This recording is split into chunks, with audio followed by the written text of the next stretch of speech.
Hello, everyone. We are beginning a new phase in our devotional series. We are going to spend a few days working our way through the letters of John. And this morning, we are in 1 John chapter 1, verses 1 through 10. If there's any doubt in your mind as to whether or not this is the same John that wrote the Gospels, well, when you read these first opening verses, you'll know for sure it's the same guy. But there's a nuance that I want to point out to you. At verse 1, he says this: "We proclaim to you the one who existed from the beginning, whom we have heard and seen. We saw him with our own eyes and touched him with our own hands." He goes on to describe Jesus as the light and the life, which is very similar to the Gospel of John. But the emphasis here is that he wants to make sure that we understand that they walked with Jesus. They touched him. He is real. This is not some philosophical perspective or ideology. This is the living God.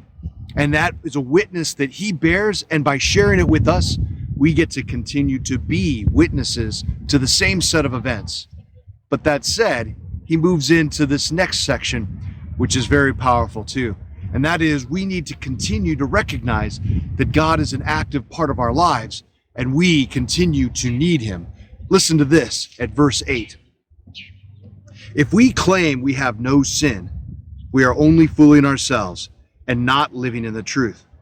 But if we confess our sins to him, he is faithful and just to forgive us our sins and to cleanse us from all wickedness."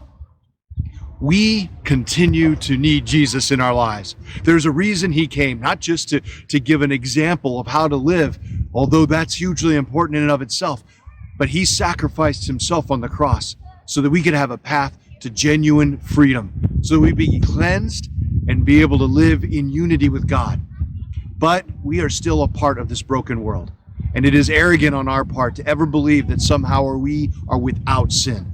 And so John's emphasis here is that this is real, and that Jesus came to us for a reason, and we continue to need him in that purpose of setting us free and of knowing his grace.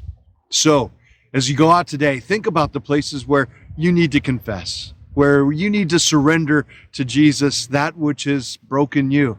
Our sin is ever around us and constantly trying to distract us. But as we confess our sins and experience that cleansing and healing, then our lives become the witness to others as we share the grace of God's love. Have a great day.